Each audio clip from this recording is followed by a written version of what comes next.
ইমাম মাহদী আলাইহিস সালাতু সালাম আসার পূর্বে, ঈসা আলাইহিস সালাতু সালাম আসার পূর্বে আগে দাজ্জালের প্রস্তুতি চলছে। ঠিক, দাজ্জাল আসার প্রস্তুতি চলছে। আপনাকে আগে জানতে হবে কোনটা ভালো কোনটা খারাপ, ঠিক কিনা? খারাপটা জানলে ভালোটা বুঝিয়ে দিবেন কে? আল্লাহ বুঝিয়ে দিবেন। দেখেন, ইবলিস না হলে আদম আলাইহিস সালাতু সালামকে চিনতাম না, ইবলিস না হলে বাবা আদমকে চিনতাম না, ফেরাউন না হলে তো মূসাকে চিনতাম না, ঠিক না? তেমনি ভাবে নমরুদ না হলে ইব্রাহিম খলিলুল্লাহকে আমরা চিনতাম না, আবু জাহেল না হলে রাসূলুল্লাহকে চিনতাম না, ঠিক না? এমনি ভাবে ইমাম মাহদী আলাইহিস সালাতু সালামকে চিনতে হলে দাজ্জালকে আগে চিনতে হবে, ঠিক না? দাজ্জাল সম্পর্কে যদি আপনাদেরকে অবগত করতে চাই তাহলে এতটুকু আগে শুনুন। ফিতনা থেকে আগে কিভাবে বাঁচবেন আমি এতটুকু কথা আগে 2-4-5 মিনিটে কোরআন সুন্নাহ ভিত্তিক বলি। এরপর আপনাকে তার সিম্পটম, তার আসার যে সিম্পটমগুলি সেগুলো আমি বলে দিব ইনশাআল্লাহ। সে পর্যন্ত শুনতে রাজি আছি। আমার আল্লাহ বলেছেন, কুল ইন কুনতুম তুহিব্বুনাল্লাহ ফাত্তাবিউনি ইউহিব্বুকুমুল্লাহ। আল্লাহ বলেছেন, ওগো নবী আপনি বলে দিন বান্দা যদি আমি আল্লাহকে ভালোবাসতে চাই। সুবহানাল্লাহ। কাকে ভালোবাসতে চাই আমরা? কথা কে বলছে আমাদেরকে? আওয়াজ দেন। কোরআনে আমাদেরকে কথাটা কে বলছেন? আল্লাহকে ভালোবাসার কথা আল্লাহ নিজে বলছেন। তার মানে কথার মধ্যে অবশ্যই গভীরতা আছে, ঠিক কিনা? ওগো নবী যদি আমি আল্লাহকে ভালোবাসতে চাই, কুল তাদেরকে বলে দিন তুহিব্বুনাল্লাহ, আমি আল্লাহকে ভালোবাসতে চাই যদি, তাহলে ফাত্তাবিউনি আপনি নবীকে যাতে অনুসরণ করে আপনার নবীর দেওয়া সমস্ত কাজকে আঁকড়ে ধরে, আপনি নবীর আদর্শ ধরে নেয়, ফলো করে আপনি নবীকে, তাহলে আপনি নবীকে ফলো করতে করতে একদিন আপনি নবীর প্রেমে পড়ে যাবেন, ঠিক না? আচ্ছা, নবীর প্রেমে যখন পড়ে যাবেন ফাত্তাবিউনি, তখন কি হবে? আমার আল্লাহ বলছেন, ওগো নবী আপনাকে ফলো করতে করতে আপনার প্রেমে পড়ে যদি আকিমুস সালাত লি যিকরি সাওমলি আজিজি বিহি, যত ইবাদত বান্দিকে আমি বান্দার জন্য দিয়েছি, মুমিনের জন্য সিলেক্ট করেছি, সেগুলো যদি আঁকড়ে ধরে আপনি নবীর আদর্শগুলি ধরতে থাকে, আপনি নবীর প্রেমে যদি ফানা হয়ে যায়, নিজেকে ফানাফির রাসূলের মাকামে যখন পৌঁছে দিবে, তখন সেই বান্দা আমি আল্লাহকে কি ভালোবাসবে?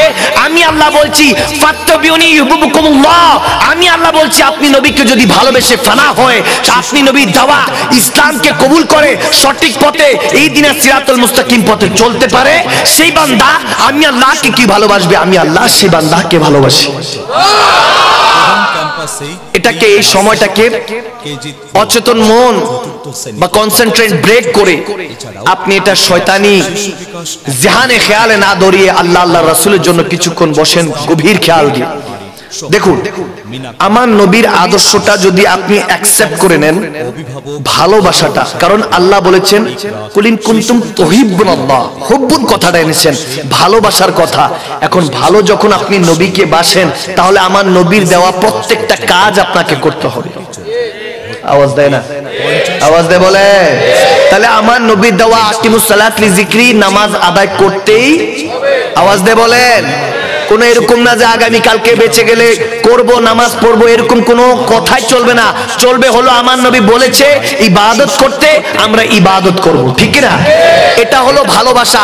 যখন আপনি আপনার ভালোবাসাকে প্রাধান্য দিবেন, তখন আপনার ভালোবাসার মধ্যে বরকত দিবে কে? দেখেন ভাইরা আমার, বাবারা আমার, আপনি যখন জুবানে বললেন রাসূলকে ভালোবাসি, আল্লাহকে ভালোবাসি, তখন ভালোবাসার কাজের জন্য আপনাকে আগে গোলামি করতে হবে, ঠিক না? অনেকে মনে করে ভালোবাসাটা হলো দোতরফা, তিনিও আমাকে ভালোবাসে আমিও তেনাকে ভালোবাসবো, এই ভালোবাসাবাসী দুটোটা দোতরফা না। ভালোবাসার নামই হলো গোলামি। আওয়াজ দেয় না? ঠিক না? ঠিক না? ভালোবাসার নাম কি? গোলামি। আপনি আপনার মাকে ভালোবাসেন কারণ তিনি আপনাকে জন্ম দিয়েছে, আপনার বাবাকে ভালোবাসেন কারণ তিনি রক্তকে ঘাম বানিয়ে আপনার জন্য উপার্জন করে আপনাকে মানুষের মতো মানুষ বানিয়ে দিয়ে যাচ্ছে। আপনি আপনার স্ত্রীকে ভালোবাসেন কারণ হলো আপনি স্ত্রীর জন্য করছেন, খাচ্ছেন, আপনি যখন কিছু কিনে দিচ্ছেন, সোনা গয়না শাড়ি বাড়ি গাড়ি যা কিছু আছে সব কিনে দিচ্ছেন, বিনিময় ভালোবাসা পাচ্ছেন। আপনার মা আপনাকে ভালোবাসছে, কারণ আপনাকে লালন পালন করেছে, আপনার উপর হক রাখে। আপনার বাবা আপনার পিছনে টাকা ব্যয় করেছে, এই জন্য ভালোবাসতেছেন। আপনার সন্তানকে আপনি নিজে জন্ম দিয়েছেন, আপনি জন্মদাতা, হয়তোবা বাবা নয়তোবা মা, যত কিছুই আছে এই ভালোবাসার মধ্যে। আপনার বন্ধু হোক, আপনার যে কোনো ভালোবাসার মানুষগুলি হোক দুনিয়াদার, এই ভালোবাসার মধ্যে স্বার্থ আছে। কিন্তু যেখানে স্বার্থ শেষ হয়ে যায় সেখান থেকে প্রকৃত ভালোবাসা শুরু হয়, ঠিক না? যেখানে স্বার্থ শেষ হয়ে যায় সেখানে প্রকৃত ভালোবাসা শুরু হয়। তাহলে স্বার্থ হুজুর কোথায় শেষ হয়ে যায়? স্বার্থ সেখানে শেষ হয়ে যায় যখন মালাকুল মউত আপনার সামনে আসবে। আওয়াজ দেয় না? মালাকুল মউত যখন আপনার সামনে আসবে, তখন আর কোন মা যে 9 মাস 10 দিন গর্ভধারণ করেছে, আপনাকে প্রেগনেন্ট হয়ে আপনার জন্য কষ্ট করেছে, যিনি আপনি জেনাকে, যেই মাকে লাথি মেরে আপনি দুনিয়ার আলো দেখেছেন, সেই মাটাও মালাকুল মউত থেকে আপনাকে, আপনার ঈমান আমলকে হেফাজত করতে পারবে? আওয়াজ দেয় না? আপনার বাবা পারবে, আপনার শখের বউ পারবে, আপনার ভাই পারবে, বোন পারবে, আওয়াজ দেয় না মুসলমান, পারবে, বন্ধু বান্ধব পারবে।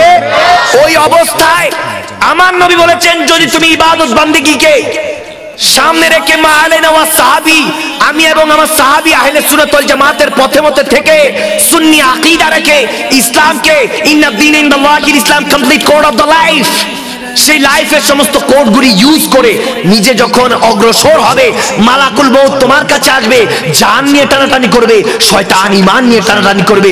ওই মুহূর্তে আমি নবী মুস্তাফা এসে সমস্ত পর্দা সরিয়ে তোমাকে কালমা পড়িয়ে দিব। এরপরে যখন যে আপনদের জন্য তুমি এত কষ্ট করেছো তারাই তোমাকে দাফন করে কবরে রেখে যাবে, তোমার সাথে এক রাত্রিও থাকবে না, আমি নবী মুস্তাফা তোমাকে কবরে রাখার আগেও আমি চলে আসবো। আমি বলবো না, আমার উম্মত কষ্ট করেছে যাদের জন্য, তারা ধোঁকা দিয়েছে, আজকে সেই উম্মত একা কবরে থাকবে। আমি নবী মুস্তাফা মদিনায় থাকতে পারবো না। মা কুনতা তাকুলু ফি হাক্কি হাযা রাজুল মুহাম্মাদি, আমার নবী হাদিসে এসেছে বুখারী শরীফে, আমার নবী মাইয়েতের কবরের মধ্যে, সেই বান্দার কবরে, উম্মতের কবরে চলে আসবে ফেরেশতা মুনকার নাকির, আপনার প্রশ্ন উত্তর দেওয়ার আগে আমার নবী শিখিয়ে দিবেন। এরপরে এমন অবস্থা হবে কবরের মধ্যে আপনাকে জান্নাতের নিয়ামতের ব্যবস্থা করে দিবেন আমার নবী। এরপর বলছেন আমার নবী যে তুমি আল্লাহর পথে, আমি আল্লাহর, আমার রাসূলুল্লাহর পথে চলেছো, আমার আল্লাহর পথে চলেছো, দুনিয়াতে চলেছো। দুনিয়া তো তোমাকে মওতের বিছানায় হেফাজত করেছি, আজকে কবরও করছি। যখন হাসরের ময়দানে ফামাই ইয়ামাল মিসকালা যাররাতিন শাররান ইয়ারা, যারা যারার হিসাবটা আল্লাহ তোমার থেকে নিবে।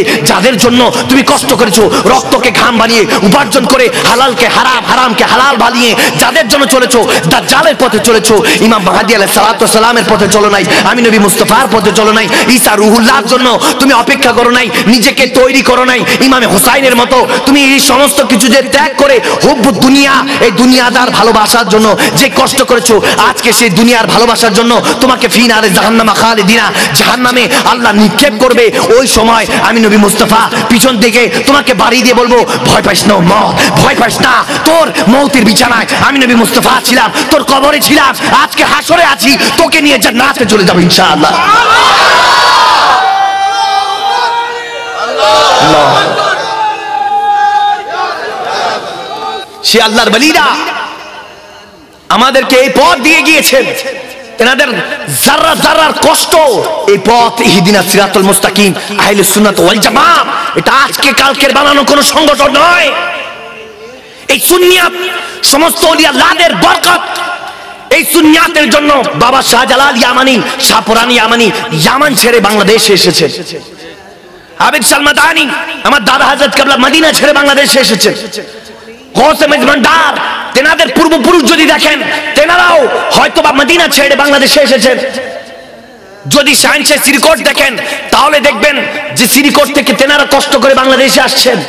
ওলি আল্লাহরা, সমস্ত ওলি আল্লাহরা এই বাংলার জমিনে পৃথিবীর আনাচে কানাচে গিয়েছে একমাত্র আমার নবীর হুকুমে। ঠিক না? ঠিক না? আমি ইমাম মাহদী আলাইহিস সালাতু সালামে আসার পূর্বের কথা বলছি আপনাদেরকে ভাইরা আমার। আপনি যদি খারাপ না চিনেন তাহলে ভালো চিনবেন কিভাবে? ঠিক না বলুন? আমার নবী তো বলেছেন ইয়াদুল্লাহ ফাওকা আইদিহিম, আল্লাহ হেফাজত করবে। ইমাম মাহদী আলাইহিস সালামের আসসালাতু সালামের উত্তরসূরি হতে পারবেন। আর যদি রাসূলের দামান ছেড়ে দেন, ফামান নাকাসায়ান কিসুরা নাফসি, আল্লাহ বলেছেন ইহকাল পরকাল আমি আল্লাহ ধ্বংস করে দিব। নাউজুবিল্লাহ। আমার আল্লাহই ধ্বংস করে দিবে, বান্দা কি ধ্বংস করবেন? ইমাম মাহদী আলাইহিস সালামের আসার যে প্রস্তুতি আমাদের নেওয়া দরকার, কারণ ঈসা রুহুল্লাহ ইমাম মাহদী আলাইহিস সালামের কাছে বায়াত হবে। সুবহানাল্লাহ। ঈসা রুহুল্লাহ বাবা ছাড়া দুনিয়ার আলো দেখেছে, ঠিক কিনা? এখনো ওয়েট করছে নবী রাসূল হওয়া সত্ত্বেও আমার নবীর উম্মতে শামিল হওয়ার জন্য ওয়েট করছেন। সুবহানাল্লাহ। একজন রাসূল, তেনার তো উম্মত হওয়ার কোনো প্রয়োজন নেই, তিনি একজন নবী, তিনি রাসূল। চার রাসূলের একজন দাউদ আলাইহিস সালাম, প্রথম কে? তারপর হলো মূসা আলাইহিস সালাম, তারপর কে? তারপর হলেন ঈসা আলাইহিস সালাম, তারপর কে? ঈসা, তারপর হলেন মুহাম্মদুর রাসূলুল্লাহ সাল্লাল্লাহু আলাইহি ওয়াসাল্লাম। শেষ নবীর উম্মত হওয়ার জন্য 1,24,000 2,36,000 নবী রাসূলদের মধ্যে যিনি চারজন রাসূলের মধ্যে একজন ঈসা রুহুল্লাহ, তিনি আসমানে ওয়েট করছেন আমার রাসূলের উম্মতের মধ্যে শামিল হওয়ার জন্য। আর আমরা তো রেডিমেড মুসলমান, ঠিক না? কত দায়িত্ব বাবার আমার। ওয়াজ করি যত, প্রত্যেকদিন ওয়াজ করি, হেদায়েত কয়জন হয়? প্রতিদিন ওয়াজ চলতেছে। বোয়ালখালীতে তো ডেইলি মনে হয় 2-3টা এমনি চলে। চট্টগ্রামে তো অভাব নাই। এই ওয়াজের কোনো ফায়দা নাই যদি নিজেদেরকে না পরিবর্তন করেন। You have to change. আপনাকে পরিবর্তন হতেই হবে। আজ না হন কাল পরিবর্তন হতেই হবে। আজ হয়তোবা করোনার জন্য করোনার চিন্তা করছেন না, করোনা কোনো কিছু না, ওমিক্রন এটা কিছু না, ডেল্টা এগুলো কিছু না, আপনি হয়তোবা আজ কিছু মনে করছেন না, কিন্তু 2 দিন পর ঠিকই মাস্কও পরবেন, হ্যান্ড স্যানিটাইজার ইউজ করবেন, ঠিক কিনা? এটা জামানা দেখেছে। প্রথম দিকে তো বলে করোনা থেকে আমরা শক্তিশালী বেশি, এরকম সবাই বলেছে। অনেকে বলেছে করোনা যদি আসে বাংলাদেশে আসে, কোরআনই মিথ্যা, নাউজুবিল্লাহ, এরকম অনেকে বলেছে। যখন আসছে তিনিও ঘরে লুকাইছে আছে। কিছুদিন পর স্ট্যাটাস দিছে আমি করোনা আক্রান্ত, আমার জন্য দোয়া কইরে। নাউজুবিল্লাহ বলেন। ভাইরা আমার, বাবার আমার, নাসার গবেষকরা রিজাইন দিতে চায় যে আমরা চাকরি করব না। যারা নাসার গবেষক, পৃথিবীর বাইরে যারা খোঁজ খবর নেয়, মিল্কি ওয়ে, নক্ষত্র, গ্রহপুঞ্জ, এই যে কি চলছে পৃথিবীর বাইরে, সেই সায়েন্টিস্টরা, সেই বিজ্ঞানীরা রিজাইন দিতে চায় যে আমরা চাকরি করব না। জিজ্ঞেস করেছে কেন, ওয়াই, কি কারণ, কারণটা কি? তেনারা বলেছেন কি কি অ্যাপস আছে মোবাইলের মধ্যে ঢুকাই দিছে, নাম ফেসবুক, ইউটিউব, আছে কি না, টিকটক, কিছু আছে না এরকম? কি আওয়াজ দেন আপনার? আছে কি নাই? আছে। এগুলো কিছু বের হয়েছে। এই সাধারণ অ্যাপস এর মাধ্যমে কোটি কোটি বিলিয়ন ট্রিলিয়ন টাকা পয়সা ইউজ করছেন, ইনকাম করছে। যারা ইনকাম করছে তারা অ্যাপসটা বানিয়েছে, মানুষের সময়টা এটার মধ্যে ঢুকায় দেয়, মানুষ শুধু এটার পিছনে সারাদিন চলে যায়। ইয়ং জেনারেশন তো আরো আগে এটার পিছনে চলে যায়। যতক্ষণ আপনাকে আটকে রাখবে মোবাইল, তত তাদের টাকা ইনকাম হচ্ছে। নাউজুবিল্লাহ। আপনার কি ফায়দা? এগুলো দাজ্জাল, ফিতনা। আপনি কথা বলছেন ভালো কথা, এক সময় মানুষ কথা বলেছে চিঠি দিয়ে, ওটাও ভালো। এখন টেকনোলজি এসেছে, আপনি ফ্রিকোয়েন্সির মাধ্যমে কথা বলতে পারছেন। দিস ইজ নিড, প্রয়োজন, ভালো, good, better, but this is not best. এটা সর্বোচ্চ ভালো না, ঠিক কিনা? আমার আল্লাহ বলেছেন ওয়ালা আসরিনাল ইনসানা লাফি খুস, যায় দিন ভালো আসে দিন খারাপ। মানুষ খসরে আছে। যতই টেকনোলজি আসুক, TV, fridge, technology, AC, laptop, mobile, computer, আপনার প্লেন, হেলিকপ্টার, এমনকি রকেট পৃথিবীর বাইরে যায়। মানুষ যতই ডেভেলপ করুক, এটা একমাত্র কিয়ামতের আলামত, অন্য কিছু না, ঠিক না? এগুলো কিয়ামতের আলামত। এজন্য যায় দিন ভালো আসে দিন খারাপ। আমার আল্লাহ বলেছেন ওয়ালা আসরি ইন্নাল ইনসানা লাফি খুস। আমার আল্লাহ বলেছেন তোমরা খসরে আছো। তোমরা মনে করছো তোমরা ভালোতে আছো, না, তোমরা খসরে আছো, তোমরা বরবাদে আছো। কিয়ামত তোমার সামনে। 1 বছর পার হয়ে গিয়েছে, তুমি বার্থডে পালন করছো, জন্মদিন পালন করছো, দুঃখ করো, চোখের পানি ছেড়ে কাঁদো যে 1 বছর আমার থেকে চলে গেছে। পিছনে তাকালে তো গুনাহ দেখি, আর যদি ঘাড় মোচে পিছন দিকে তাকাই তাহলে তো গুনার পাহাড় ছাড়া আর কিছুই দেখা যায় না, ঠিক কি না? জীবনটা চলে যাচ্ছে, আজকে চলে যাচ্ছে, আগামীকাল। আপনি আজকে থেকে আগামীকালকে বড় একদিনের, ঠিক না? অভিজ্ঞতা বেশি। আজকে যতটুকু শুনছেন, আগামীকালকে আপনি এটা পিছনে রেখে এসেছেন, পিছনে আপনি ফেলে এসেছেন। এজন্য যায় দিন ভালো আসে দিন খারাপ, আসে দিন খারাপ। এজন্য কুল্লু নাফসিন যায়কাতুল মউত, সামনে আপনি দৌড়াচ্ছেন মৌতের, ঠিক কিনা? আপনি সামনে এমনও আছে আমাদের এই দেশ দুনিয়ার মধ্যে সামনে দৌড়াচ্ছে টাকা পয়সার পিছনে, কিন্তু মৌত দৌড়াচ্ছে তার পিছনে পিছনে, ঠিক না? আমার নবী বলেছে তোমার পিছনে রিজিক এবং মৃত্যু দুটোটা দৌড়াতে থাকে। কি কি দৌড়াতে থাকে? রিজিক এবং মৃত্যু, রিজিক এবং মৃত্যু। এটা বুখারী শরীফের হাদিস, মনে রাখবেন। মৌত আর ইয়ারজুক, রিজিক এবং মৌত, এই দুটা জিনিস আপনার পিছনের পিছনে দৌড়াতে থাকে। আপনি যেখানে গিয়ে দাঁড়াবেন ওখানে রিজিক এবং মৃত্যু এসে দাঁড়িয়ে যাবে। সুবহানাল্লাহ, আল্লাহ ব্যবস্থা করেছেন। আর আমরা তো উল্টা রিজিকের পিছনে দৌড়াতে থাকি, ঠিক কিনা? আমার আল্লাহ শিখাচ্ছেন কুলিন কুনতুম তুহিব্বুনাল্লাহ ফাত্তাবিউনি, নবীর পিছনে দৌড়াও। সুবহানাল্লাহ বলে, আমার নবীর পিছনে দৌড়াও। যখন তুমি নবীর পিছনে দৌড়াবা, মদিনাওয়ালা যদি সিনার সাথে লাগিয়ে বলে টেনশন করিস না উম্মত, আমি তোর দুনিয়া তো আছে আখিরাতও আছে। সুবহানাল্লাহ, যদি উম্মতেই আমার নবী যদি এই গ্যারান্টি ওয়ারেন্টি দিয়ে দেয়, সেই উম্মতের আর ভয় আছে? এবার শুনুন, দাজ্জাল তো তার প্ল্যানিং পারফেক্টলি করছে। সে যখন আসবে 40 দিনে পৃথিবী ভ্রমণ করবে। একদিন যাবে 1 বছর নেয়, দ্বিতীয় যাবে প্রায় মাস খানিকের নেয় দ্বিতীয় দিন, তৃতীয় দিন যাবে প্রায় 1 সপ্তাহের মতো, চতুর্থ দিন থেকে প্রতিদিনের 24 ঘন্টার নেয় 24 আওয়ার্সের মতো যেতে থাকবে। দাজ্জাল এই 40 দিনের মধ্যে সারা পৃথিবী ভ্রমণ করবে এবং সারা পৃথিবীর মানুষকে গোমরাহ করবে যে আমি তোমাদের খোদা, আমাকে মেনে নাও। নাউজুবিল্লাহ। এর পূর্বে আমি এই ব্যাপারে অসংখ্য লেকচার দিয়েছি, এগুলো সোশ্যাল মিডিয়াতে গিয়েছে। আজকে যে হয়তোবা তারা শুনে পছন্দ করে ভাবছে যে এই এলাকার মধ্যে এই বিষয়গুলো নিয়ে কিছুটা আলোচনা হোক, এই জন্য বলেছে।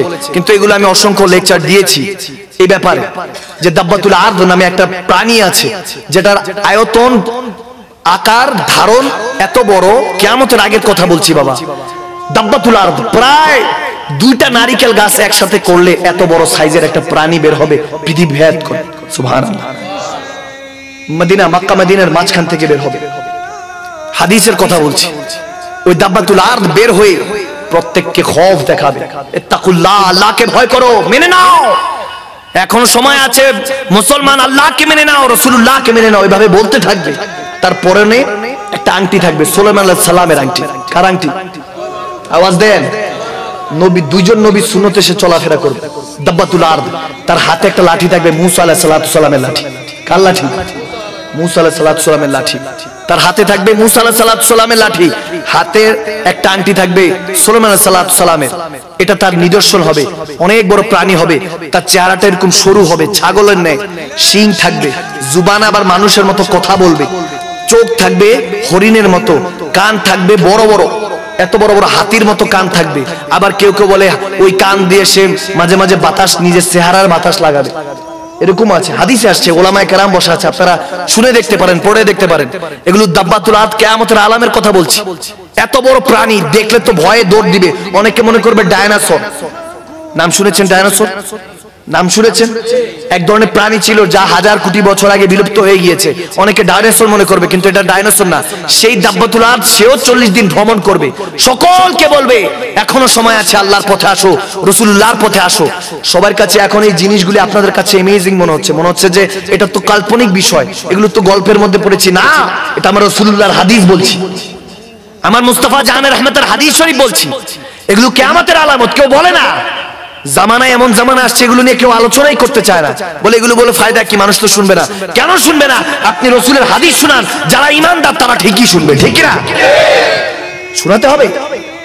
Time and tide wait for none, সময় এবং স্রোত কারোর জন্য অপেক্ষা করছে না। সময় গেলে সাধন হবে, সময় গেলে সাধন হবে। কি ভাইরা আমার, বাবারা আমার, মনে হয় কথা ভালো লাগছে না, কি তাফসীর ভালো লাগছে না? কার কার খারাপ লাগছে?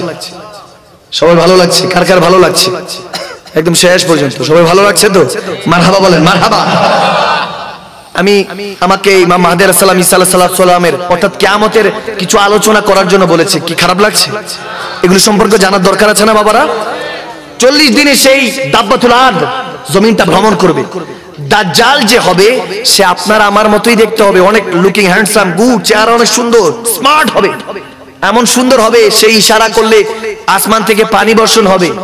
এটা কোনো তার ম্যাজিক্যাল কিছু না, এগুলো সায়েন্স। অর্থাৎ এখনকার জামানার যে সায়েন্স দানরা আছে, যারা বিজ্ঞানী আছে, তারা এগুলো নিয়ে আলোচনা করছে, তারা গবেষণা করছে কিভাবে দাজ্জালের মাসিহুদ দাজ্জালের কিভাবে সহযোগিতা করা যায় তারা এগুলো নিয়ে গবেষণা করছে। আপনি এখন ভাবছেন একটা সময় আমরা গোল্ড দিয়ে স্বর্ণ মুদ্রা দিয়ে লেনদেন করতাম, এখন তো সেটা আস্তে আস্তে তামা হয়েছে, রূপা হয়েছে, এরপর তো কাগজ হয়ে গেছে, ঠিক কিনা? আওয়াজ দেয় না? কাগজ হয়ে গেছে, কাগজের পরে এখন তো এটিএম কার্ড চলে এসেছে, ঠিক কিনা? এটিএম কার্ড চলে আসছে, টেকনোলজি এরকম পর্যায়ে নিয়ে গিয়েছে আপনাকে বেকার বানাচ্ছে, আপনি উন্নত হচ্ছেন না। এখন আমার কাছে কথাগুলি ভুল লাগলো, আজ থেকে 10 বছর পরে মিলায়া দেখবেন যে মাকদুম সালমাদানি কি ভুল বলে গেছে না আমার নবীর হাদিসগুলি বলে গিয়েছিল, মিলিয়ে দেখবেন। আমাদেরকে মূলত বেকার বানাচ্ছে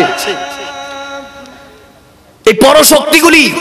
এই যে চায়না, আজকেও আমি আস্তে আস্তে আমার সফর সঙ্গীদের সাথে কথা বলছিলাম যে চায়না এই করোনা দিল, গবেষণা করে দেখা গেল এই চায়না যারা করোনা এটা আবিষ্কার করেছে এটা কোনো কুদরতি কোনো বালা না, এটা তাদের একটা নিজেদের গবেষণা, এমন একটা ভাইরাস আবিষ্কার করলো, কারণ তাদের পপুলেশন, তাদের জনগণ অনেক বেশি, 200 কোটির উপরে চায়নায় মানুষ বাস করে। আমাদের দেশে 18 কোটি, আমরা হিমশিম খেয়া যায়, ঠিক কিনা? একজনের ভোট আরেকজনে দিয়ে আসে।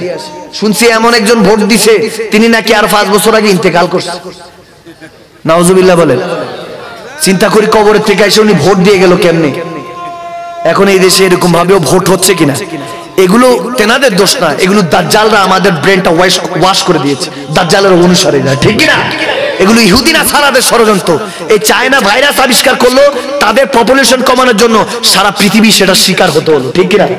এরপর চায়নাই আবার ওষুধ আবিষ্কার করেছে, ভ্যাকসিন আবিষ্কার করেছে, তারা কোটি কোটি টাকা, বিলিয়ন বিলিয়ন ট্রিলিয়ন টাকা পয়সা মালিক হচ্ছে। তারা কম্পিটিশন দিচ্ছে আমেরিকার মতো বড় বড় পররাষ্ট্রের সাথে, আফ্রিকার সাথে, বড় বড় যত কান্ট্রি আছে ইউরোপ কান্ট্রিগুলির সাথে এরা টক্কর দিচ্ছে শুধু তাদের ইনকাম বাড়ানোর চেষ্টায়, অথচ এখানে মানুষ মরে লাশ হয়ে কবরে চলে যাচ্ছে, ঠিক না? মুসলমান জাগ্রত হন, আপনাদের দুইটা পায়ে পড়ি, জাগ্রত হন, এখনো সময় আছে, আল্লাহ রাসূলের পথে আসুন। ইহুদি নাসারারা তারা 200 বছর এগিয়ে গেছে আমাদের থেকে সমস্ত কিছু দিয়ে, এগুলো ইহুদি নাসারাদের আবিষ্কার। এই টেকনোলজি, এই মাইক, এই ফোন, মোবাইল, ল্যাপটপ, যা কিছু, এই যে বক্স থেকে শুরু করে মাইক্রোফোনে যা কিছু কথা বলছি, লাইট থেকে শুরু করে, এগুলো সমস্ত কিছু আসতেছে ইহুদি নাসারাদের দেশ থেকে। আমাদেরকে ইহুদি নাসারাদের গোলাম বানানো হচ্ছে, যাতে তারা ছাড়া, তাদের হুকুম ছাড়া, কমেন্ট ছাড়া, আমেরিকা থেকে হুকুম দিলে তারপর আমাদের চলে। আমেরিকা যাদেরকে বলছে এদেরকে আর কখনো মানবেন না, তাদেরকে আর মানলে আমরা শেষ হয়ে যাচ্ছি। আফগানকে মানতে মানা করছে কারণ ওখানের মধ্যে তেল সস্তায় পাওয়া যেত, ইরানকে মানতে মানা করেছে কারণ ওখানে তেল সস্তায় পাওয়া যেত, ইরাককে মানতে মানা করেছে যে ওখানে জঙ্গি ফাসাদ হয়, মুসলমানদেরকে একটা তাফারুক সৃষ্টি করেছে, ওখানে তেল সস্তায় পাওয়া যায়। মূলত আমেরিকার কাছেও তেল আছে, কিন্তু আমেরিকা বিক্রি করছে তা 100 টাকা দিয়ে, আর ইরান, ইরাক, আফগান, মুসলমান কান্ট্রিগুলি বিক্রি করছিল 10 টাকা দিয়ে। সুবহানাল্লাহ। যখন দেখছে তাদের অর্থনীতি ধস নামছে, এই ইহুদি নাসারারা করলো কি, তারা যুদ্ধ লাগিয়ে এদেরকে টেররিজম একটা দেশ ঘোষণা করলো, মুসলমানদেরকে জঙ্গি বানিয়ে পৃথিবীর বুকে উপস্থাপন করছে, ঠিক কিনা? আমরা ইন্ডিয়াতে যাই, দিল্লিতে প্রোগ্রাম করি, রাজস্থানে আমার প্রোগ্রাম হয়, আমরা এই দেশের বাইরে যাই। আমার আব্বা হুজুর কেবলা লন্ডন আমেরিকাতে গিয়েছেন, আমাদের সুফিয়ান সাহেব, আবু সুফিয়ান আবিদ আল কাদেরী, আমাদের দরবারের উনি আমার দাদা হযরত কেবলার রুহানি সন্তান, উনিও লন্ডন আমেরিকা যায়। আমরা যারা দেশের বাইরে যাই, আমরা গেলে যখন মুসলমান হিসাবে নিজেকে পরিচয় দেই, আপনারা তো কেউ যদি আমরা বাংলাদেশে কেউ হিন্দু খ্রিস্টান বলে, আমরা কিছুই বলি না, আমরা বলি যে মাশাআল্লাহ ভালো, কোনো সমস্যা নেই। কিন্তু দেশের বাইরে আমরা যদি নিজেদেরকে মুসলমান পরিচয় দেই, তখন আমাদেরকে দেখে নাক উল্টে ফেলে, তারা এমন ভাবে তাকায় যাতে আমরা একটা জঙ্গি, আমরা একটা টেররিস্ট, এরকম ভাবে পৃথিবীর বুকে ইহুদি নাসারা মুসলমানদেরকে পরিচয় দেওয়া হচ্ছে। নাউজুবিল্লাহ। এটার কারণ হলো যারা ইসলামের নামে জ্বালাও পোড়াওতে বিশ্বাসী, যারা আল্লাহর ঘরে কাবাতুল্লাহ কিছুদিন আগেও গেছে, যে নরেন্দ্র মোদী দেশে আসছে, বাইতুল মুকাররমের মধ্যে আগুন ধরায় দিছে মুসলমানের আওলাদরা, ঠিক কিনা? আওয়াজ দেন না আপনারা, বুঝলাম না কিছু, আমি কি মিথ্যা বলছি? যারা জ্বালাও পোড়াতে বিশ্বাসী এরা মূলত আমার রসুলের উম্মতি না, ঠিক না? এরা আমার রসুলের উম্মত না। আমার নবীর শিক্ষা হলো ভালোবাসো, মহব্বত করো। এবং শুধু এটা নয়, সাহাবায়ে রাসূলুল্লাহ যখন জিজ্ঞেস করেছেন ইয়া রাসূলুল্লাহ মা মা'নাল মুমিনিন, মুমিন কারা, আমার নবী বলেছেন আলা ইমানি আল্লাহ মুহাব্বাতাল্লাহ, সুবহানাল্লাহ, নি ওয়ালিদিহি ওয়া ওয়ালাদিহি ওয়ান নাসি আজমাইন। দুইটা হাদিস মিলে বলছি, বুখারী শরীফ মুসলিম শরীফের মুত্তাফাক আলাইহি হাদিস বলছি। আমার নবী বলেছেন যারা আমি নবী মুস্তাফাকে ভালোবাসে না, তাহলে বোঝা গেল তারা ঈমানদার না। আর ভালোবাসাটা ঈমানের সাথে জড়িয়ে দিয়েছেন কে? আওয়াজ দিয়ে বলেন কে? আপনি আল্লাহর উপর রাজি হয়ে যান। আপনি টাকা পয়সার পিছনে ভাগছেন, টাকা পয়সা আপনার পিছনে ভাগবে যদি আপনি আল্লাহ আল্লাহ রাসূলের পিছনে ভাগেন, ঠিক কি না? আপনি আল্লাহর উপর রাজি হয়ে যান, যেই অবস্থায় রাখুক আল্লাহ, রাজি হয়ে যান।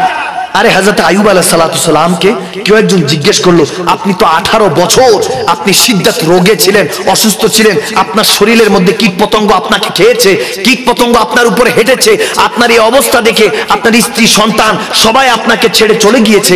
18 বছর আপনি আল্লাহর প্রেমে মহব্বতে 18 বছর শিদ্দাত রোগে ছিলেন, অসুস্থ ছিলেন, এখন 18 বছর পর শেফা পেয়েছেন, অসুস্থ থেকে সুস্থ হয়েছেন, কেমন লাগছে? তখন আইয়ুব আলাইহিস সালাতু সালাম বলছিলেন যে আলহামদুলিল্লাহ, আল্লাহ সুস্থতা দান করেছেন, এটা আল্লাহর রহমত, আল্লাহর বরকত, শেফা তো আল্লাহর রহমত, আল্লাহ যে সুস্থ করেছে এটা আল্লাহর কাছে শুকরিয়া। লাইন শাকরতুম লাযিদান্নাকুম, যদি শুকরিয়া না করে জিন্দা রাখতে চাও, जो तेरी खुशी वो मेरी खुशी, যেটাতে তুমি আল্লাহ খুশি সেটাতে আমি আইয়ুবের খুশি। আইয়ুব আলাইহিস সালাতু সালাম বলেন 18 বছর ধরে আমাকে কিরা মকরায় খাইলো, আল্লাহ জিজ্ঞেস করতো প্রতি মুহূর্তে, আমাকে জিজ্ঞেস করছো এখন সুস্থতা পেয়েছি 18 বছর পর, কেমন লাগছে? তাহলে শুনো, 18 বছর পর শেফা পেয়েছি, এটা তো শুকরিয়া। তবে সেই 18 বছরের তুলনা কোনো কিছু হতে পারে না। যখন আমাকে কিরা মকরা খাতো, তখন সে কীট পতঙ্গ খেলে আমার আল্লাহ যে জিজ্ঞেস করতো, আজকে 18 বছর পর আল্লাহ আর জিজ্ঞেস করে না, আইয়ুব কষ্ট হচ্ছে না তো? আমি 18 বছর পর শেফা তো পেয়েছি, কিন্তু ভালোবাসা মনে হচ্ছে দূরে চলে গিয়েছে। নবী রাসূলদের ভালোবাসা আল্লাহর প্রতি এরকম ছিল, এরকম ইত্তাকুল্লাহ, আল্লাহকে ভয় করে, ফাত্তাকুল্লাহ মাস্তাতাতুম, জেসম দিয়ে রূহ দিয়ে আল্লাহকে ভয় করে প্রতিটা দিন পালন করতেন, প্রতিটা দিন যাপন করতেন। এই জন্যই তো তেনাদের ক্ষেত্রে আমার আল্লাহ বলেছেন আলা ইন্না আউলিয়াল্লাহি লা খাউফুন আলাইহিম ওয়া লা হুম ইয়াহজানুন। এই জন্যই তো আল্লাহ বলেছেন তাদের কোনো খৌফ নেই, ভয় নেই, অতীতে গুনার ভয় নেই, ভবিষ্যতে জাহান্নামে যাওয়ার ভয় নেই। সুবহানাল্লাহ, এটা হলো ওলি আল্লাহ, নবী রাসূল। কারণ নবী রাসূলও ওলি আল্লাহ, ওলি মানে বন্ধু। নবী রাসূল প্রথম বন্ধু, আমার নবীও বন্ধু আল্লাহ, ঠিক কি না? আর এই জন্যই তো আমার নবী নিসবতে মিলিয়ে বলেছেন ওয়ারাসাতুল আম্বিয়া, ওলি আল্লাহরা হলেন নবী রাসূলদের ওয়ারিস, ঠিক কি না? ভাইরা আমার, বাবারা আমার, কথাগুলো এই জন্য বলছি, আল্লাহর উপরে তাকুল্লাহ, ভয় করুন, আল্লাহর উপর ভরসা রাখুন। আতিউল্লাহ আতিউ রাসূল, রাসূলের ইতাআতি আল্লাহর ইতাআত। আপনি ইমাম মাহদী আলাইহিস সালাতু সালামকে তখন চিনবেন যখন আল্লাহর ইতাআতে রাসূলের অনুগত্যের মধ্যে আসতে পারবেন। মানে দাজ্জাল, আপনার দাজ্জালের অনুসারীরা তাদের কাজ 200 বছর আগিয়ে ফেলেছে। আপনাকে যতটুকু ম্যানিপুলেট করা দরকার, যতটুকু আপনার ব্রেন ওয়াশ করা দরকার, তার থেকে বেশি করে রেখেছে। আপনাদের ঘুম থেকে উঠলেই চিন্তা ধরিয়ে দিয়েছে টাকা পয়সা না হলে তো খাইতেই পারবো না, ঠিক না? অথচ মাসকে মাস পার হয়ে যেত, আল্লাহর ওলিদের খাওয়া কোথায়, ঘুম কোথায়, খবর নাই। হযরত জুনায়েদ বাগদাদী রাহমাতুল্লাহ আলাইহি কাবাতুল্লাহর সামনে যখন তাওয়াফ করছিলেন, তাসকিরাতুল আউলিয়ার মধ্যে ফরিদুদ্দীন আত্তার রাহমাতুল্লাহ আলাইহি বর্ণনা করেছেন। আবার এটা হযরত দাতা গঞ্জবাক শাকর রাহমাতুল্লাহ আলাইহি কাশফুল মাহজুবের মধ্যে এই ঘটনাটা বর্ণনা করেছেন। জুনায়েদ বাগদাদী রাহমাতুল্লাহ আলাইহি আল্লাহর কাবাতুল্লাহ যখন তাওয়াফ করছিলেন, লব্বাইক আল্লাহুম্মা লব্বাইক, লব্বাইক লা শারীকা লাকা লব্বাইক, ইন্নাল হামদা ওয়ান নি'মাতা লাকা ওয়াল মুলক লা শারীকা লাকা লব্বাইক, সুবহানাল্লাহ বলুন। তাওয়াফ করছেন, যখন জুনায়েদ বাগদাদী তাওয়াফ করছেন, তখন দেখতেছেন পাশে থেকে কেউ একজন বসে বসে গুনগুন করে কি জানি বলছে। জুনায়েদ বাগদাদী একটু কানটা লাগালেন, দেখতেছেন উনি বলতেছে আল্লাহ আল্লাহ তোমার কত দয়া, তুমি আমাকে জিন্দা রেখেছো, এটা আসলে তোমার দয়া, তুমি আমাকে জিন্দা রেখেছো আল্লাহ, তোমার দয়া যে তোমার তাওয়াফে রেখেছো, বাকিদেরকে তো তোমার ঘরের তাওয়াফে রেখেছো। সুবহানাল্লাহ। যখন এই কথা বলল, জুনায়েদ বাগদাদী বলে কি, তিনি বলতেছেন যে বলে কি লোক, আমরা সবাই আল্লাহ ঘরের তাওয়াফে, সে আল্লাহর তাওয়াফে। সে যায় জুনায়েদ বাগদাদী ওই ব্যক্তিকে গিয়ে ধরলেন, ওই আশেক, ওই আরেফকে ধরলেন, এই তুমি কি বলছো, তোমার লফজ, তোমার শব্দ ফিরিয়ে নাও, এটা বেয়াদবি কথা, এটা কেন বলছো? তখন সেই আশেক আরিফ বলছে জুনায়েদ বাগদাদি, ইয়া জুনায়েদ বাগদাদি। জুনায়েদ বাগদাদি এমনি হয়রান হয়ে গেল যে ব্যাপার কি, আমাকে চিনে কিভাবে? সুবহানাল্লাহ। তখন ওই ব্যক্তি বলতেছিলেন, হয়তোবা নিজের আপন মনে বলতেছিলেন, মান লাহুল মাওলা ফালাহুল কুল্লু, যে আল্লাহর হয়ে যায় সমস্ত পৃথিবী তার করে দেন কে? আওয়াজ দিয়ে বলেন কে? যে আল্লাহর হয়ে যায় সমস্ত কিছু তার হয়ে যায়। এই জন্যই তো গৌসে পাক বলেছেন নাজারতু ইলা বিলাদিল্লাহি যা, ঠিক কি না? গৌসে পাক বলেছেন আমি আমার হাতের তালুতে আল্লাহর কুল কায়নাত দেখি। সুবহানাল্লাহ, সুবহানাল্লাহ বলেন না। এখন গৌসে পাক দেখতে পারে কি, আমরা দেখতে পারি না? আওয়াজ দেন, আমরা পারি না? সৈয়দনা আব্দুল কাদের জিলানী বড় পীর সাহেব কেবলা গৌসে পাক যদি পারে, আল্লাহ যদি এই ক্ষমতা দেয়, গৌসে পাককে ক্ষমতা দিছে কে? আওয়াজ দেন, আওয়াজ দেন, কে ক্ষমতা দিছে? তো আল্লাহ যদি গৌসে পাককে ক্ষমতা দিতে পারে না, আমাদেরকে পারে না? তার মানে আমরা যদি আমাদেরকে ওভাবে প্রতিষ্ঠিত করতে পারি, আমাদের অবস্থানও সেই অবস্থা হবে, ঠিক কি না? বিলাদিল্লাহি সামা বিলাদিল্লাহিল আরদ বলেন যে আমি আল্লাহ আমার হাতের তালুর মধ্যে আল্লাহর আসমান দেখি, আল্লাহর জমিন দেখি না, বলেছেন বিলাদিল্লাহি জামান, আল্লাহর কুল কায়নাতে যা কিছু আছে আমি সৈয়দনা আব্দুল কাদের জিলানী আমার হাতের তালুতে দেখি। সুবহানাল্লাহ বলেন। সেই ব্যবস্থা অবস্থা আমাদের রেখেছেন। এজন্য বললাম ভাইরা আমার, ইমাম মাহদী আলাইহিস সালাতু সালাম একদম কঠিন মুহূর্তে যখন বান্দার ঈমান নিভু নিভু অবস্থা, দাজ্জাল এসে সমস্ত কিছু তার ক্ষমতার দাপট জোর করে ফেলবে, বসিয়ে দিবে পৃথিবীর মাঝখানে, পৃথিবীর মধ্যে, তখন ইমাম মাহদী আলাইহিস সালাতু সালামের আবির্ভাব হবে। কালো পতাকা নিয়ে 40 জন তেনার সফর সঙ্গী নিয়ে তিনি পৃথিবীর বুকে চলে আসবেন। এজন্য আমার নবী বলেছেন, কালো পতাকাবাহী যারা আছে তাদেরকে তোমরা ফলো করবে, তাদের পথে নিবে, তাদের সাথে তাদেরকে সহযোগিতা করবে, তাদের পথে থেকে ইসলামের জন্য যুদ্ধ করে দরকার বলে জীবন দিবে। সুবহানাল্লাহ। আবার এই কালো পতাকা যে কেউ আনলে হবে না। ইমাম মাহদী আলাইহিস সালাতু সালাম কাবাতুল্লাহর মধ্যে যাবে, তখন কাবাতুল্লাহর মধ্যে যখন যাবে, দাজ্জাল ওই সময় সারা পৃথিবীতে তার নিজের দাপট ক্ষমতা ছড়িয়ে ফেলেছে। ওই মুহূর্তে মাহদী আলাইহিস সালাতু সালাম আসবেন, এসে 40 জন নিয়ে যখন দাঁড়াবেন, ঈসা রুহুল্লাহ আসমান থেকে অবতীর্ণ হবেন, হয়ে সবাই এটা জনসম্মুখে দেখবে যে কাবাতুল্লাহর সামনে ঈসা রুহুল্লাহ নামতেছেন। এটা বুখারী শরীফের হাদিস। যখন নামতেছেন দেখবে, সবাই অবাক হবে। এই অবস্থা দেখে ঈসা আলাইহিস সালাতু সালাম, ঈসা রুহুল্লাহ বলবেন, আনা ঈসা, আমি হলাম ঈসা। তখন বলবে, হাযা মাহদী আলাইহিস সালাতু সালাম, ইন্নাল্লাযীনা ইউবায়ুনাকা ইন্নামা ইউবায়ুনাল্লাহ ইয়াদুল্লাহ ফাওকা আইদিহিম। এই যে ইমাম মাহদী আলাইহিস সালাতু সালাম আছে, কোরআনের আয়াত অনুযায়ী তার কাছে সবাই বায়াত নাও। সুবহানাল্লাহ, সুবহানাল্লাহ পড়েন। তখন ইমাম মাহদী আলাইহিস সালাতু সালামের কাছে সবাই বায়াতে রাসূল নেবেন, বায়াত নেবেন, ঈসা রুহুল্লাহ বায়াত নেবেন। তখন মাহদী আলাইহিস সালাতু সালাম বলবেন ঈসা আলাইহিস সালামকে, আপনি ইমামতি করেন। তখন ইমামতির যখন হুকুম আসবে আসরের সময়, তখন রওয়ায়াতে এসেছে মাগরিবের সময়, যে কোনো দুইটা রওয়ায়াত, মুসলিম শরীফে এসেছে আসর, বুখারী শরীফে এসেছে মাগরিব। এটাকে আবার ইস্তিহাদি ভাবে ইমামরা অনেক ভাবে বলেছেন যে বেশিরভাগ সময় এই জন্য এসেছে আসর, কারণ ওটা কিয়ামতের আগ মুহূর্তকে আলামত বলা হয় আসরের পরে, ঠিক কি না? এজন্য আসরের পর সুন্নত রাখে নাই আল্লাহ। সুবহানাল্লাহ বলেন। 4 রাকাত সুন্নত আছে, ফজরের 2 রাকাত ফরজ, 2 রাকাত সুন্নত। 2 রাকাত সুন্নত কিন্তু সুন্নতে মুআক্কাদা না পড়লে নামাজ হবে? আওয়াজ দিয়ে বলেন, হবে না। যোহরের মধ্যে সুন্নতে মুআক্কাদা আছে 4 রাকাত, যদি আদায় না করেন 2 রাকাত সুন্নতে মুআক্কাদা, 4 রাকাত সুন্নতে মুআক্কাদা যোহরের টাইমেও আছে, যদি আদায় না করেন তাহলে যোহরের নামাজ আদায় হবে না। তেমনি ভাবে আসরের সময় 4 রাকাত ফরজ আছে কিন্তু সুন্নতে মুআক্কাদা নাই, 4 রাকাত সুন্নত আছে, পড়লো চলে, না পড়লো চলে। মাগরিবের নামাজ 3 রাকাত ফরজ, 2 রাকাত সুন্নতে মুআক্কাদা। সুবহানাল্লাহ বলেন। এশার সময়ও 4 রাকাত ফরজ, তারপরে 2 রাকাত সুন্নতে মুআক্কাদা, 3 রাকাত ভিতর সহ অন্যান্য সুন্নত আছে, কিন্তু 2 রাকাত সুন্নতে মুআক্কাদাও আছে। মাগরিবের সময় 3 রাকাত ফরজ, 2 রাকাত সুন্নতে মুআক্কাদা আছে। আসরের সময় শুধু ফরজ 4 রাকাত আছে। যোহরের সময় 4 রাকাত ফরজ আছে, 4 রাকাত সুন্নত, সুন্নতে মুআক্কাদা 2 রাকাত আছেই। অর্থাৎ ফজর পর্যন্ত 2 রাকাত ফরজ, 2 রাকাত সুন্নতে মুআক্কাদা আছেই, পড়তে হবে। শুধু আসরের সময় সুন্নতে মুআক্কাদা রাখেন না। এইজন্য আমার নবী যখন জিজ্ঞেস করেছেন, আল্লাহ বলেছেন, এটা কাশফুল মাহজুব খুলে দেখেন, ইমাম গাজ্জালী রাহমাতুল্লাহ আলাইহির কিতাবগুলি খুলে দেখেন, জালালউদ্দিন সুয়ুতী রাহমাতুল্লাহ আলাইহি, ইমাম বাগাবী, ইমাম তাবরানী, ওলি আল্লাহদের ইমামগণদের কিতাব খুলে দেখবেন, আমার নবীকে খুশি করতে গিয়ে আমার আল্লাহ বলেছেন, ওগো নবী, আসরের পরপরই আমি কিয়ামত জারি করব, এইজন্য সুন্নতে মুআক্কাদা রাখি নাই। কারণ সুন্নত হলেন আপনার নবীর, ফরজ হলো আমি আল্লাহর। ফরজের পরে কিয়ামত রেখেছি। সুন্নত, কেউ যদি আপনার সুন্নত মিস মিস করে তাহলে তো তার কষ্ট হবে। আপনার উম্মতের কষ্ট হোক, আপনার উম্মতের কষ্ট মানে আপনি নবীর কষ্ট, আপনি নবীর কষ্ট মানে আমি আল্লাহর কষ্ট। সুবহানাল্লাহ। এই জন্য সুন্নতে মুআক্কাদাই রাখেন আসরের সময়। সুবহানাল্লাহ বলুন। এই জন্য বললাম ভাইরা আমার, কিয়ামতের কথাগুলি এই জন্য বলছি, প্রত্যেকটা বিষয় জানার আছে, বুঝার আছে। আমাকে যদিও স্টেজে উঠার আগে বলছে হুজুর তাফসীর যতটুকু করেন দুই একটা নাতে রাসূল গায়েন। আমি বললাম এই বছর শুধু তাফসীর করব, এই বছর কোনো নাতে রাসূল চলবে? কষ্ট হবে, কষ্ট হবে। দেখেন ইমাম মাহদী আলাইহিস সালাম তখন ঈসা রুহুল্লাহকে বলবেন আপনি ইমামতি করেন। ঈসা রুহুল্লাহ আলাইহিস সালাম তিনি বলবেন না, আপনি ইমামতি করেন, কারণ আপনি হাদি হয়ে মাহদি হয়ে এসেছেন। সুবহানাল্লাহ।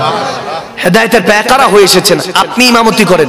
তখন ঈসা রুহুল্লাহ ওনার অনুরোধে ইমাম মাহদী আলাইহিস সালাম নামাজ পড়ে তারপর তেনার সংগঠনের কার্যক্রম শুরু করবেন। এভাবে ইমাম মাহদী আলাইহিস সালাম দাজ্জালকে পরাস্ত করবেন। ঈসা রুহুল্লাহর হাতে হত্যা হবে, দাজ্জাল সর্বদা ভাগতে থাকবে। সেই আফ্রিকার একটা জায়গা আছে, ওই জায়গার মধ্যে একটা মসজিদ আছে, ওই মসজিদের পাশে দাজ্জালকে কতল করা হবে, এরপর ইসলাম কায়েম হবে। অনেক বড় হাদিস, অনেক বড় লম্বা ঘটনা, তাফসীর করতে গেলে ব্যাখ্যা করতে গেলে সারা রাত পার হয়ে যাবে। আমি শুধু এতটুকু বলছি যে ইসলাম নাসরুম মিনাল্লাহি ওয়া ফাতুন করিব, বিজয় মুসলমানদের একদিন আসবে ইনশাআল্লাহ। ইনশাআল্লাহ বলুন। তাহলে সেই পর্যন্ত আমাদেরকে ধৈর্য নিয়ে সহ্য করে অপেক্ষা করতে হবে। as-sabru মিফতাহুল জান্নাত। যদি ধৈর্য ধরতে পারেন বরকতটা দিবে কে? আওয়াজ দিয়ে বলেন কে? এই জন্য আল্লাহ রাসূলের যত অল্প দেখ আমার আল্লাহর পক্ষ থেকে যতটুকু অল্প আসুক আপনি ধৈর্য ধরে অপেক্ষা করতে থাকেন, ঠিক কি না? ওই যে বললাম ভাইরা আমার, বাবার আমার, ইহুদি নাসারাদের চক্রান্ত এমন ভাবে চলছে, স্বর্ণ থেকে এটিএম কার্ড ধরায় দিছে। এরপর তো আরো ব্যাপার আছে, এগুলো অনেক ব্যাপার আছে, আমি বলবো না এখন, কারণ এমনি আমাদের ওয়াজ করতে গিয়ে কোন দিকে ধরায় দেয় কোনো ঠিক ঠিকানা নেই, বড় বিপদে আছি আমরা। বলে হুজুর আমি একটা ওয়াজ করেছি যে কোনো বিষয়ে, শেরে খোদা আলী, খাতুনে জান্নাত, মা ফাতেমাতুজ জাহরা, হাসান হুসাইন সহ আমার নবী জওজাতুল মুমিনিন, অর্থাৎ আমার উম্মাতুল মুমিনিন, জওজাতুর রাসূল, আমার নবীর স্ত্রীগণরা, মুমিনের মাদেরকে যে উল্টাপাল্টা কথা বলা যাবে না। আমি এই কথাগুলি বলছি বিদায় কই থেকে কাইটা কই লাগায়া, কোন আজারিকে লাগায়া যে আমার কি অবস্থা করছে, গালি যে কয় হাজার খাইছি কোনো হিসাব নাই। যেই জাতিরা মহব্বত করছিল, কয়ারে তো ভালোই জানতাম চেহারা সুন্দর আছে, ইসলামের কথা বলে সুন্দর সুন্দর ইম্পর্টেন্ট কিছু আমাদেরকে ওসিয়ত নসিহত করে, ভালোই আমার ভালোবাসতেছিল। মাঝখান দিয়ে কাইটা নিয়ে কোথার সাথে কোথায়, ওই বেচারা গেছে গে কত আগে, আমি আসছি এখন, আমি আমারটা বলতেছি, উনি ওনারটাকে বলে চলে গেছে। তওবা করলে ভালো, না তওবা করলে জাহান্নামী। আমি তার আগেও নাই পরে নাই, আমাকে প্রশ্ন করেছে একটা, আমি উত্তর দিছি, বলে দেখেন মাকদুম সালমাদানি অমুক আজহারিকে কি বললেন শুনেন, অমুক আজহারি বরবাদ হয়ে গেছে, জাহান্নামী হয়ে গেছে। দেখেন ভাইরা আমার, একজন আরেকজনের সাথে ক্ল্যাশ লাগানোর তো কোনো প্রয়োজন নেই, আমাদের ওই সময়টুকু তো নেই। কে কি করছে, কে কি বলছে এগুলো বাদ দেন। আপনি কাউকে অপদস্থ করে নিচে নামালেন, নিচে নামিয়ে দিলেন, কাউকে অপদস্থ করে আপনি তাকে হারিয়ে আপনি জিতে গেলেন, মূলত আপনি হেরে গেলেন, ঠিক না? আওয়াজ দিয়ে বলেন। আর যদি আপনি আপনাকে কোরবানি করেন, স্যাক্রিফাইস করে কাউকে এগিয়ে দেন, সে জিতে যাক, আপনি হেরে গেলেন, মূলত আপনি জিতে গেলেন, ঠিক না? এগুলো বুঝতে হবে, হিসাবগুলি আপনার বুঝতে হবে। আপনি সাকসেস তখন যখন রব্বুল আলামিন আপনাকে কবুল করেছে, ঠিক না? আপনি সাকসেস, আপনি সফলতা তখন, সফলতার শিখরে পৌঁছাবেন যখন আপনি চিন্তা করছেন আমি আজকে থেকে গুনাহ থেকে ফিরে আসব, তওবাতুন নসুহা করে, ওয়া তাওবাতুল ক্বাবলাল মাউত, মৃত্যুর আগে তওবা করে ফিরে আসব, এরপর থেকে আমার মৃত্যু এসে যাক, তারপর আমি গুনার দিকে যাব না। এটাই হলো আপনার সফলতা। সুবহানাল্লাহ, ঠিক না? ঠিক না? যত ছোট হোক গুনাহ, গুনাহ থেকে বাঁচার চেষ্টা করছেন, এটাই আপনার সফলতা, ঠিক না? ভাইরা আমার, বাবার আমার, আমার নবী বলেছেন তোমাদের সফলতা, তোমাদের সমস্ত নিয়ামত একটা জিনিসের মধ্যে লুকায়িত, সেটা হলো সালাত, নামাজের মধ্যে, ঠিক না? নামাজটা আদায় করবেন 5 ওয়াক্ত, কাজা হয়ে গেলে পরে আদায় করে নেবেন, কোনো সমস্যা নাই, কিন্তু আদায়টা করে নেবেন, চেষ্টা করবেন। ইন্না সালাত তানহা আনিল ফাহশাই ওয়াল মুনকার, আপনাকে খারাপ কাজ থেকে বিরত একমাত্র নামাজ রাখতে পারে, ঠিক না বলুন? ইমাম মাহদী আলাইহিস সালামের ফৌজ যদি হতে চান, আপনি যতটুকু জানছেন অতটুকু আপনি অনুধাবন করতে হবে। আপনাকে ঈমানের সাথে ওই জিনিসগুলি আমল করতে হবে। আপনি যা শুনছেন যতটুকু হোক ওটা আমল করার চেষ্টা করতে হবে। দৈনন্দিন জীবনে ওটা প্র্যাকটিক্যাল করতে হবে। প্র্যাকটিক্যাল যখন করতে থাকবেন, বাকিটা বরকত বাড়িয়ে দিবে কে? আল্লাহ। আল্লাহ বাড়িয়ে দিবেন। আল্লাহর ইজ্জতের কসম করে বলছি, আপনি আল্লাহর পথে চলে আসেন, রাসূলুল্লাহর পথে চলে আসেন, ওলিউল্লাহর পথে চলে আসেন, বাকি জিন্দেগি দেখবেন এমনি আসান হয়ে যাচ্ছে, হাসিন হয়ে যাবে, জামিল হয়ে যাবে, জামাল হয়ে যাবে, সুবহানাল্লাহ, সুন্দর হয়ে যাবে। সুন্দর করতে বেশি কষ্ট করতে নেই। আবার মাঝে মাঝে আমি একটা কথা বলি, জান্নাত জাহান্নাম বেশি দূরে না। আপনি বলছেন ভালো, শুনছেন ভালো, দেখছেন ভালো, আপনি বেহেশতে আছেন। সুবহানাল্লাহ বলেন, আর জোরে বলে। আপনি দেখছেন খারাপ, শুনছেন খারাপ, বলছেন খারাপ, আপনি বেহেশতে না, আপনি দোজখে আছেন। ঠিক কি না? নাউজুবিল্লাহ পড়ুন। দেখছেন ভালো, শুনছেন ভালো, বলছেন ভালো, কোথায় আছেন? বেহেশতে আছেন। কোথায়? আপনি বলছেন খারাপ, শুনছেন খারাপ, দেখছেন খারাপ, কোথায় আছেন? জাহান্নাম। এটা আমার বাবা বুঝতেছে। জান্নাত জাহান্নাম বেশি দূরে নয়। এজন্যই তো মাঝবান্ডারের রমেশ্বরী খুব সুন্দর করে বলতেন, জান্নাত কি জাহান্নাম তুমি তরাইও। ঠিক না? ওলি আল্লাহদের হিসাব নিকাশ সবাই বুঝে না, মহব্বতটা সবাই বুঝবে এটাও না, প্রেমটা সবাই বুঝবে না। ওই যে বললাম গোলামি, এই গোলামিটা একমাত্র রাসূলুল্লাহ করে দেখিয়ে দিয়েছেন। রাসূল দেখিয়ে দিয়েছেন সমস্ত নবীদের সম্রাট আমাকে আল্লাহ বানিয়েছে, এরপরও আমি আবেদিয়াত আল্লাহর সিজদা ছাড়ি নাই। ঠিক কি না? রব্বি আরনি রব্বি আরনি রব্বি আরনি বলে চিৎকার দিয়েছেন মুসা কালিমুল্লাহ তুর পাহাড়ের মধ্যে। আল্লাহ বলেছেন লান তারানি লান তারানি লান তারানি, সম্ভব না, সম্ভব না। ঠিক কি না? আল্লাহ বলেছেন সম্ভব না মুসা, ইউ ক্যান্ট সি মি, তুমি আমাকে দেখতে পারবে না, সম্ভব না।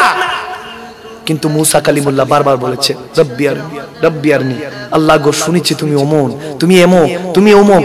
আদম আলাইহিস সালাম থেকে জুবানে শুনেছি এরকম, ঈসা রুহুল্লাহ, আরে আরে হযরতে ইব্রাহিম আলাইহিস সালামের এরকম বলেছে, শুনেছি আদম সাফিউল্লাহ তোমার জন্য তোমার মহব্বতে জান্নাত ছেড়ে দিয়েছে, নূহ আলাইহিস সালাম তোমার মহব্বতে প্লাবনে কিস্তি বাহিয়ে দিয়েছে, তোমার মহব্বতে ইব্রাহিম খলিলুল্লাহ নমরুদের আগুনে ঝাঁপ দিয়েছে, তোমার মহব্বতে এক এক নবী এক একটা করেছে। আইয়ুব আলাইহিস সালাম 18 বছরের রোগের মধ্যে ছিল, তোমার মহব্বতে ইউসুফ আলাইহিস সালাম কুয়ার মধ্যে ঝাঁপ দিয়েছিল।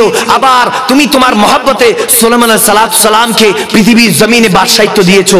মুসা আলাইহিস সালাম তুর পাহাড়ে বলেছেন রব্বি আরনি রব্বি আরনি। শুধু সবাই শুনেছি শুনেছি বলেছে যে একজন আছে, কোই তো হ্যায় जो निजामे हस्ती चला रहा है वही खुदा है। শুনেছি, এতদিন ধরে শুনেছি, সবাইকে জিজ্ঞেস করেছি তোমরা কি দেখেছো?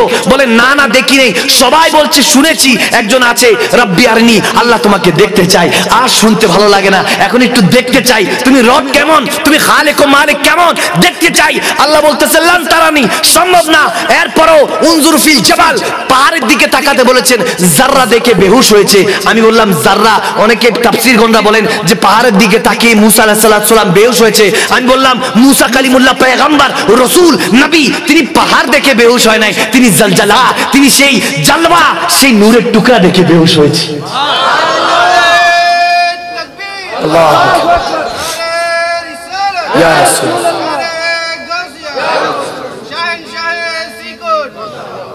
দেখেন ভাইরা আমার, সমুদ্রের এক ফোঁটা পানি যদি আলাদা করেন সেটা সমুদ্রের পানি। ঠিক না? যারা দেখেছেন। এখন সিস্টেম হলো, কেউ যদি আমরা কাউকে দেখি, কোনো কিছু চাই, কোনো সিস্টেম যদি হয়, এটা জারি থাকে, এটা জারি থাকে, এটা হতে থাকে। কিন্তু মুসা কালিমুল্লাহর পর কেউ সাহস করলো না কেন? সবাই বলবে যে না, ওই যে আল্লাহ তুর পাহাড়কে, তুরে সিনাকে যে পাহাড়কে জ্বালিয়ে দিয়েছে তাজাল্লি দিয়ে, এজন্য আর কেউ সাহস করে না। ভাই, কেউ যদি একবার কেউ কোনো কিছু করতে চায়, ওখানে গিয়ে আটকে গেলে মানুষ এটার থেকে আরো বেশি করতে চায়। মূলত ব্যাপারটা হলো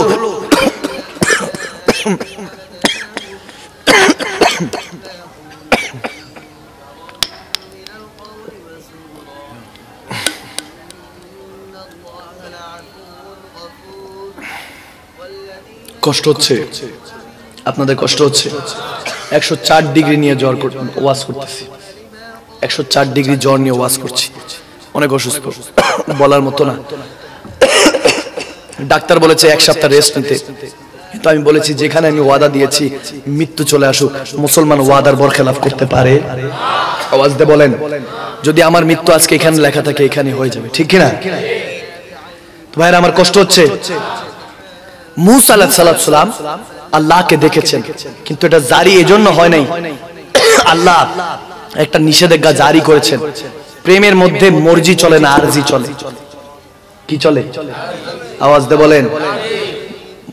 মুসা আলাইহিস সালাম মর্জি করেছেন, রব্বি আরনি, দেখতে চাই, মর্জি করেছেন। আল্লাহ দেখিয়ে বেহুশ করে একটা হুশ দিলেন। এর আগের মুসা আলাইহিস সালাম যখন যেই হুশে চাচ্ছিলেন রব্বি আরনি, দেখতে চাই, ওই হুশের মধ্যে মর্জি ছিল, কিন্তু যখন দেখার পর হুশ হারালেন এরপর তো আবার জীবিত হয়েছেন, হয়েছেন, আবার হুশ পেয়েছেন। দ্বিতীয় হুশে এটা শিখলেন, খোদার প্রেমের মধ্যে মর্জি নয় আরজি চলে। কি চলে? আরো জোরে বলেন। আরজি চলে। এজন্যই তো আমার নবী মেরাজের সময় যখন হয়েছে ঘুমিয়েছিলেন, আমার আল্লাহ নিজে দাওয়াত দিয়ে নিয়ে গেছে।